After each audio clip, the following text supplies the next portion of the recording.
എന്നെ എപ്പോഴും excite ചെയ്യിപ്പിക്കുന്ന Dubai പോലുള്ള ഒരു രാജ്യത്ത് ഈ സംഘടനകൾ എങ്ങനെയാണ് വർക്ക് ചെയ്യുന്നത്. ഇപ്പോൾ ഒരുപാട് സംഘടനകൾ, ഒരു റിലീജിയസ് സംഘടനകൾ, കുറേ ഹെൽപ്പിംഗ്, ഇപ്പോൾ ഫൗണ്ടേഷൻ, അങ്ങനെ ഒരുപാട് സംഘടനകളുണ്ടല്ലോ. അപ്പോൾ ഇതൊക്കെ എങ്ങനെയാണ് വർക്ക് ചെയ്യുന്നതിന് പ്രത്യേക ലൈസൻസ് ഉണ്ടോ? ഇപ്പോൾ എന്നെ സംബന്ധിച്ചിടത്തോളം ഞാൻ പല ഓർഗനൈസേഷൻസിൻ്റെയും രജിസ്ട്രേഷൻ്റെ ഭാഗമായിട്ടുണ്ട്. അപ്പോൾ മലയാളികളുടെ അല്ലാത്ത ഓർഗനൈസേഷൻസ് ആയതുകൊണ്ടാണ് ഞാൻ പറഞ്ഞുകൊണ്ട് അറിയപ്പെടുന്ന ആയിരിക്കണമെന്നില്ല. പലതും നമ്മൾ ഒരുപാട് പേരുടെ ഇതിന് ഭാഗമായിട്ടുണ്ട്. ഇപ്പോൾ അടുത്ത കാലത്തായിട്ട് ഇപ്പോൾ ഞങ്ങളിപ്പോൾ ആർട്ടിസ്റ്റുകളുടെ അസോസിയേഷൻ വര എന്ന് പറയുന്ന നമ്മൾ ചെയ്തുകൊണ്ടിരിക്കുന്നു. അതിനു മുമ്പ് മലയാളി കമ്പ്യൂട്ടേഴ്സ് അസോസിയേഷൻ ഞാനാണ് രജിസ്റ്റർ ചെയ്ത് കൊടുത്തത്. ഇപ്പോൾ നമ്മളെ സംബന്ധിച്ചിടത്തോളം നമുക്ക് കൃത്യമായിട്ട് സംഘടന രജിസ്റ്റർ ചെയ്യാവുന്ന ഒരു റൂള് വന്നിട്ടുണ്ട്. ഇന്ത്യയിലായാലും അതിനൊക്കെ ഒരുപാട് രജിസ്ട്രേഷൻ ഉണ്ട്. ATG, 12A, FCRA എന്നൊക്കെ പറഞ്ഞിട്ട് അങ്ങനെ ഒരുപാട് ഉണ്ട്. അപ്പോൾ ഫണ്ട് റൈസിങ്ങിന് കുറച്ച് തടസ്സങ്ങളുണ്ട്. എന്നാൽ പോലും നമുക്ക് സംഘടനയായിട്ട് പ്രവർത്തിക്കാവുന്ന ഒരുപാട് സാധ്യതകളുണ്ട്. ഗവൺമെൻറ്റോട് കൂടി ചേർന്ന് നിന്ന് ഗവൺമെൻറ് റീഹാബിലിറ്റേഷൻ്റെ ഭാഗമായാലും മറ്റ് എല്ലാത്തിനും ജനങ്ങളിലേക്ക് ഭക്ഷണം എത്തിക്കുന്ന കാര്യങ്ങളായാലും ഗവൺമെന്റിനോട് ചേർന്ന് നിന്നിട്ടാണ് അത് പ്രവർത്തിച്ചത്. അത് UAE ഗവൺമെന്റ് അംഗീകരിച്ച കാര്യമായിരുന്നു. ആ സമയത്ത് ആ പ്രവർത്തനങ്ങളെ അഭിനന്ദിക്കുന്നു. അപ്പം എനിക്ക് തോന്നുന്നത് ഈ ഇപ്പം എന്തൊരു ആഘോഷമാകട്ടെ അല്ലെങ്കിൽ ഇതേപോലത്തെ എന്തെങ്കിലും ഒരു ഇൻസിഡൻസ് ആകുമ്പോൾ പോലും ഈ സംഘടനകളുടെ ഹെൽപ്പും UAE ഗവൺമെന്റ് എടുക്കുന്നുണ്ട് അല്ലേ? ഗവൺമെന്റ് അത് ആവശ്യപ്പെട്ടിട്ടൊന്നുമല്ല, നമ്മൾ ആളുകളങ്ങ് ഇറങ്ങിത്തിരിക്കുകയാണ്.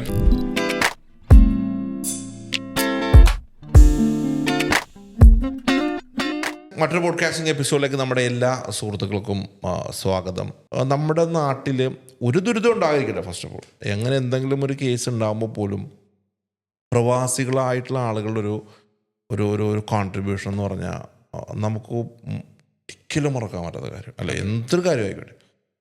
പലപ്പോഴും ഇപ്പോൾ റീസെൻ്റ്ലി നമ്മുടെ നാട്ടിൽ നടന്നൊരു വയനാട്ടിലെ ദുരന്തത്തിൽ പോലും എത്രയോ ആളുകളാണ് അതിനെ കോൺട്രിബ്യൂട്ട്. മാഷാ അല്ലാഹ്, വലിയൊരു കാര്യം തന്നെ. അപ്പോൾ എന്നെ എപ്പോഴും എക്സൈറ്റ് ചെയ്യിപ്പിക്കുന്ന ദുബായ് പോലുള്ള ഒരു രാജ്യത്ത് ഈ സംഘടനകൾ എങ്ങനെയാണ് വർക്ക് ചെയ്യുന്നത്. ഇപ്പോൾ ഒരുപാട് സംഘടനകൾ, ഒരു റിലീജിയസ് സംഘടനകൾ, കുറേ ഹെൽപ്പിംഗ്, ഇപ്പോൾ ഫൗണ്ടേഷൻ, അങ്ങനെ ഒരുപാട് സംഘടനകളുണ്ടല്ലോ. അപ്പോൾ ഇതൊക്കെ എങ്ങനെയാണ് വർക്ക് ചെയ്യുന്നതിന് പ്രത്യേക ലൈസൻസ് ഉണ്ടോ? ഇപ്പം നമ്മുടെ നാട്ടിലാണെങ്കിൽ ഒരു ക്ലബ്ബ് ഉണ്ടാക്കാനായിട്ട് രജിസ്റ്റർ ചെയ്യണം. അപ്പോൾ അങ്ങനെ ആക്ടിവിറ്റീസൊക്കെ ചെയ്യുന്നത് എങ്ങനെയാണ് ദുബായിലെന്ന് പറഞ്ഞാൽ? ഇതൊരു കംപ്ലീറ്റ് ഒരു ബിസിനസ് സെറ്റപ്പിൻ്റെ അല്ല, ഒരു ഇൻഫർമേഷൻ തരുമ്പോൾ നിങ്ങളെന്നെ ചോദിക്കാന്ന് വിചാരിച്ചാൽ. അല്ല, അത് ഇപ്പോൾ ഈ വീഡിയോ കാണുന്ന ആളുകളൊക്കെ മനസ്സിലുണ്ടാവുന്ന ചോദ്യമാണ്, എങ്ങനെയാണ് ഉണ്ടാവുമല്ലോ പല പല. അതെ, ഞാൻ 2-3 സംഘടനയുടെ ഭാഗമാണ്.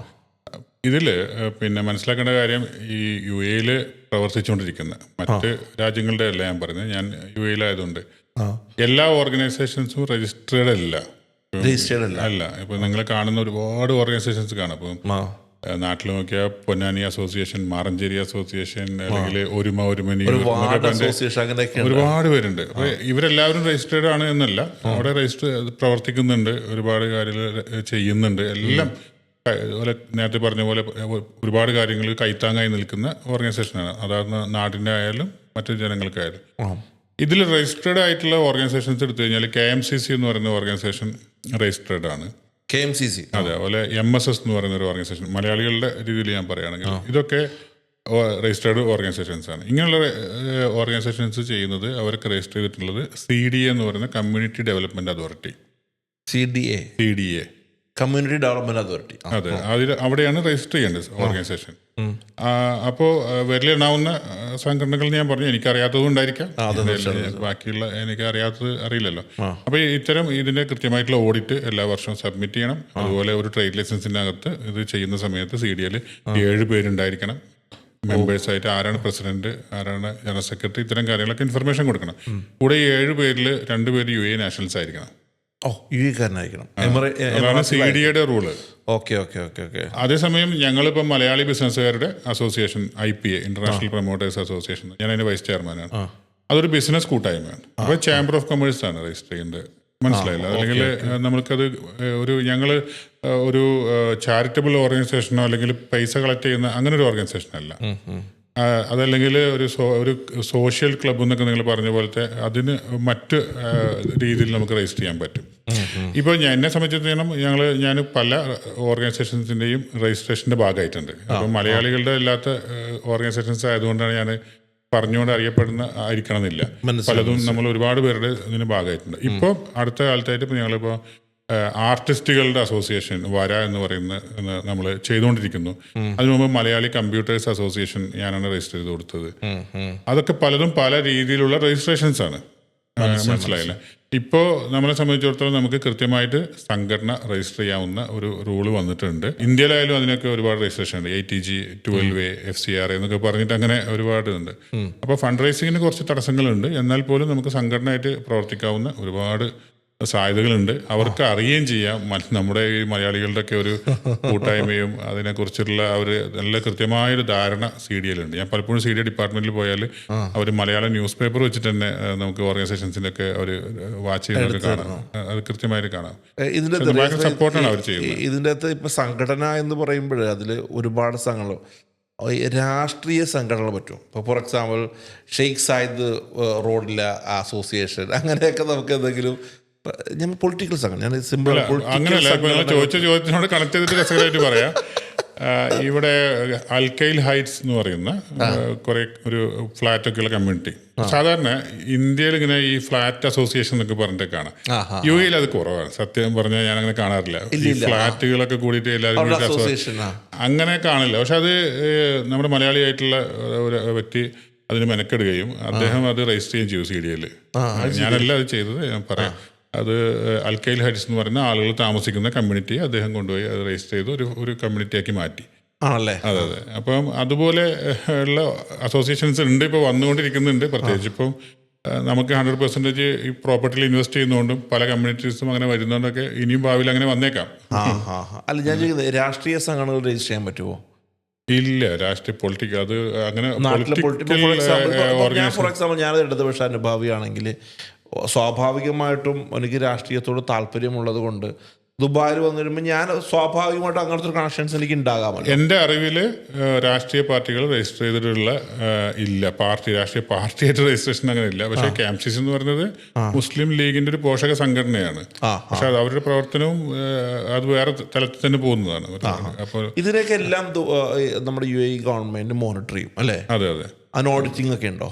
ഈ രജിസ്റ്റർ ചെയ്തതിനുണ്ട്. രജിസ്റ്റർ ചെയ്ത അസോസിയേഷൻസിന് ഓഡിറ്റിംഗ് ഉണ്ട്.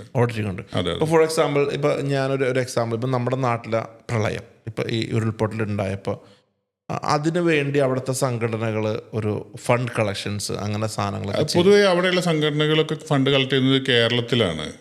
ഞാനങ്ങനെ UAE ക്യാഷ് വാങ്ങിച്ച് കളക്ട് ചെയ്യുന്നതായി കണ്ടിട്ടില്ല. അവരെല്ലാവരും പറയാം നാട്ടിലെ അക്കൗണ്ടിൽ തന്നോളൂ, നാട്ടിലെ അവർക്കൊക്കെയുള്ള NGOസിലേക്കൊക്കെയാണ് ഫണ്ട് ശേഖരിക്കാറ് പൊതുവെ ഇവിടെയുള്ള. അല്ലാതെ UAE ഫണ്ട് കളക്ഷൻ ചെയ്യുന്നത് കണ്ടിട്ടില്ല. ഇപ്പൊ ഈ CD എന്ന് പറയുമ്പോൾ കമ്മ്യൂണിറ്റി ഡെവലപ്മെന്റ് അതോറിറ്റി ആണ്. അതെ.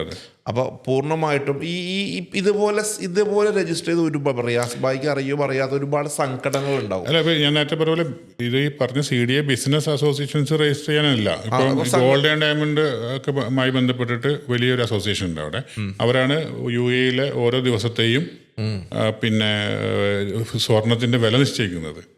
അപ്പോൾ സിറ്റി ഓഫ് ഗോൾഡ് എന്നുള്ള വെബ്സൈറ്റ് എടുത്തു കഴിഞ്ഞാൽ അതൊക്കെ രജിസ്റ്റർ ചെയ്തിരിക്കുന്നത് പിന്നെ ചേംബർ ഓഫ് കൊമേഴ്സുമായിട്ട് കണക്ട് ചെയ്തിട്ടാണ്.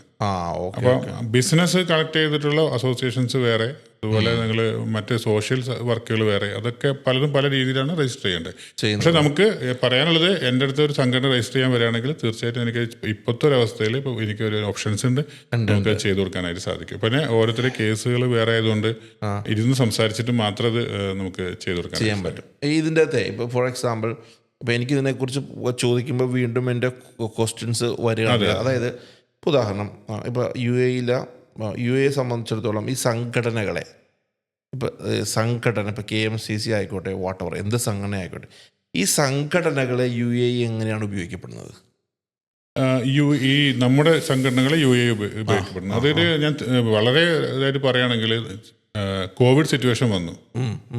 അവിടുത്തെ പോലീസുകാരോടൊക്കെ ഒപ്പം എത്രയോ പേരാണ് നമ്മുടെ സംഘടനകൾ അതിനു വേണ്ടിയിട്ട് പ്രവർത്തിച്ചത്. ഞാൻ എടുത്ത് പറയാന്നുണ്ടെങ്കിൽ ഇങ്ങനെ ഒരുപാട് സംഘടന ഉണ്ട്, ആരെങ്കിലും വിട്ടുപോകണമെന്ന് കരുതിയില്ല. ഞാൻ ഒരാൾ പോലും ഇല്ലാതെ എല്ലാവരും മുന്നിട്ടിറങ്ങി വന്നിട്ടുണ്ട്. ഇപ്പോൾ യുണൈറ്റഡ് PR അസോസിയേഷൻ എന്ന് പറയുന്ന ഓർഗനൈസേഷൻ, ഞാനും കൂടി അതിൻ്റെ ഭാഗം. അതൊക്കെ തുടക്ക സമയത്ത് തന്നെ നായിഫ് എന്നൊക്കെ പറഞ്ഞ ഏരിയയിൽ പോലീസുകാരോടൊപ്പം ചേർന്ന് നിന്നിട്ടാണ് ചെയ്തിരുന്നത്. പോലീസുകാർ തന്നെ സർട്ടിഫിക്കറ്റ് എല്ലാവർക്കും കൊടുത്തിരുന്നത്. ഗവൺമെൻറ്റോട് കൂടി ചേർന്ന് നിന്ന് ഗവൺമെൻറ് റിഹാബിലിറ്റേഷൻ്റെ ഭാഗമായാലും മറ്റ് എല്ലാത്തിനും ജനങ്ങളിലേക്ക് ഭക്ഷണം എത്തിക്കുന്ന കാര്യങ്ങളായാലും ഗവൺമെന്റിനോട് ചേർന്ന് നിന്നിട്ടാണ് അത് പ്രവർത്തിച്ചത്. ചെയ്യുന്നത്. അത് UAE ഗവൺമെന്റ് അംഗീകരിച്ച കാര്യമായിരുന്നു ആ സമയത്ത്. ആ പ്രവർത്തനങ്ങളെ അഭിനന്ദിക്കുന്നു. അപ്പം എനിക്ക് തോന്നുന്നത് ഈ ഇപ്പം എന്തൊരു ആഘോഷമാകട്ടെ അല്ലെങ്കിൽ ഇതേപോലത്തെ എന്തെങ്കിലും ഒരു ഇൻസിഡൻസ് ആകുമ്പോൾ പോലും ഈ സംഘടനകളുടെ ഹെൽപ്പും UAE ഗവൺമെൻറ് എടുക്കുന്നുണ്ട് അല്ലേ? ഗവൺമെന്റ് അത് ആവശ്യപ്പെട്ടിട്ടൊന്നല്ല, നമ്മളെ ആളുകളങ്ങ് ഇറങ്ങിത്തിരിക്കുകയാണ്. ആ ഗവൺമെന്റിനോടൊപ്പം ചേർന്ന് നിൽക്കുക എന്നുള്ളതാണ് കാണുന്നത്. ഇപ്പോൾ ഇവിടെ UAE പ്രളയം വന്നപ്പോഴും അവരെ സംബന്ധിച്ച് ഒരു ഗവൺമെന്റിന് ഒരുപാട് ഫെസിലിറ്റീസ് ഉണ്ട്. നമ്മൾ സഹായം അഭ്യർത്ഥിക്കുന്നു എന്ന് പറയുന്നത് തെറ്റാണ്. അങ്ങനെയല്ല, നമ്മുടെ ആളുകളുടെ ഒരു നാശം അവരെന്ത് ഇറങ്ങിത്തിരിക്കുകയാണ്. ഗവൺമെന്റിനോടൊപ്പം ചേർന്ന് നിന്നുകൊണ്ട് ഇറങ്ങിത്തിരിച്ചങ്ങ് ചെയ്യുകയാണ്. ഈ സംഘടനകൾ ഒരു സംഘടനകളെ കുറിച്ച് ചോദിക്കുമ്പോൾ സംഘടന എന്നതിന് ഒരു സംഘടന മറ്റൊരു സംഘടനയ്ക്ക് ഇഷ്ടമല്ലല്ലോ. അപ്പം നിങ്ങളുടെ സംഘടന എനിക്ക് ഇഷ്ടമല്ല ഇല്ലാതെ വരും. അത് അങ്ങനെയൊന്നും എക്സാമ്പിൾ നമുക്ക് സ്വാഭാവിക എക്സാമ്പിൾ വരാമല്ലോ. ഞാൻ നിങ്ങൾക്ക് സംഘടന ഇഷ്ടമല്ല നല്ല ഉദ്ദേശിച്ചത്. അങ്ങനെ എന്തെങ്കിലുമൊക്കെ ഒരു പ്രശ്നങ്ങൾ വരികയാണെന്നുണ്ടെങ്കിൽ അതിന് നിയമവശങ്ങൾ ഉണ്ടോ? അല്ല, CDL രജിസ്റ്റർ ചെയ്തൊരു ഓർഗനൈസേഷനിൽ അകത്ത് വരുന്ന കാര്യങ്ങൾക്ക് അതിൽ ഈ പറയുന്ന ലൈസൻസുള്ള ആളുകൾ പേര് മാറ്റപ്പെടാം. അതൊക്കെ അങ്ങനെയൊക്കെ പോയിട്ട് മാറ്റിക്കാൻ പറ്റും. മറ്റു രണ്ട് സംഘടനകൾ തമ്മിലൊരു പ്രശ്നം ഉണ്ടായോ എന്ന് ചോദിച്ചാൽ അതിന് ഉത്തരം പറയാൻ ഞാൻ ആളല്ല. സെൻസിറ്റീവ് ചോദ്യം. സംഘടന തമ്മിൽ പ്രശ്നമുണ്ടോ എന്നല്ല ചോദിക്കല്ല. അപ്പം എന്തായാലും നമുക്ക് ഇതിൻ്റെ അകത്ത് മനസ്സിലാകണത്, ഇനി നിങ്ങൾ കുറേ ആളുകൾ എന്തെങ്കിലും ഒരു ഈ സംഘടനകൾ ഉണ്ടാകണം എപ്പോഴും ഒരേ സ്വഭാവം മനസ്ഥിതിയിലുള്ള ആൾക്കാർ ഒത്തുചേരുമ്പോഴാണ് അല്ലെ സംഘടിക്കുക. വരക്കുന്ന ആൾക്കാർ, പാട്ട് പാടുന്ന ആൾക്കാർ, തബല വായിക്കുന്ന ആൾക്കാർ, ഇൻഫ്ലുവൻസേഴ്സിന്റെ സംഘടന, അതും ഇൻഫ്ലുവൻസേഴ്സ് ഇപ്പോൾ ഒരു കൂട്ടായ്മയായിട്ടുണ്ട്. അതല്ലേ, അങ്ങനെ ചെയ്യാലോ. അപ്പൊ അതിലൊക്കെ എല്ലാം രജിസ്റ്റർ ചെയ്യാൻ പറ്റുമെന്നാണ് അതിന്റെ അർത്ഥം അല്ലേ? അപ്പൊ ഇതെന്തായാലും നമ്മുടെ സുഹൃത്തുക്കൾ പണ്ടത്തേക്കാൾ ഇപ്പോൾ പല ഓപ്ഷൻസ് ഉണ്ട് നമുക്ക് ചെയ്യാനായിട്ട്. അങ്ങനെ ആർക്കെങ്കിലും വേണമെങ്കിൽ നമുക്ക് ഗൈഡൻസ് കൊടുക്കാനായി. ഓക്കെ. അപ്പോൾ താങ്ക് യു സോ മച്ച്. ഞാൻ പലപ്പോഴും ഇങ്ങനത്തെ ഒരു കോൺസെപ്റ്റ് നമ്മുടെ യൂട്യൂബ് ചാനൽ ഇങ്ങനത്തെ ഒരു കോൺസെപ്റ്റ് നമ്മൾ ഡിസൈൻ ചെയ്ത സമയത്ത് ഇതിലേക്ക് ആരെ കൊണ്ടുവരും എന്നൊരു ക്വസ്റ്റ്യൻസ് ഉള്ള സമയത്ത് നമ്മുടെ ടീം എനിക്ക് ഈ ഒരു വിഷയത്തിലൊരു ഒരു വേറെ തിരിച്ചൊരാളെ കുറിച്ച് റിയാസ് ഭായ് റെപ്യൂർഡായിട്ട് ഇങ്ങനത്തെ കാര്യങ്ങൾ ചെയ്യുന്നതാണ് എന്നുള്ളതുകൊണ്ട് എനിക്ക് അവിടെ ആ ക്വസ്റ്റ്യൻ നമ്മുടെ ടീം ഞാൻ ആ റെസ്പോൺസിബിലിറ്റി ഏറ്റെടുക്കുകയാണ്. എല്ലാ മാസവും ടിക്കറ്റ് എടുത്ത് ഓടി നിങ്ങളോട് വരുന്നത്. അപ്പൊ എന്തായാലും നമുക്ക് ഇനി കുറച്ചേ നമ്മൾ ഈ പോഡ്കാസ്റ്റിന് ആദ്യം പറഞ്ഞ പോലെ തന്നെ നമുക്ക് നമ്മുടെ ഹോപ്പിനെ കുറിച്ച്, ഹോപ്പിന്റെ ഒരു സാധ്യതയെ കുറിച്ച് നമുക്ക് എന്തായാലും വിലയിരുത്താം. Hope child cancer care foundation. Thank you so much. വീണ്ടും കാണാം. Thank U.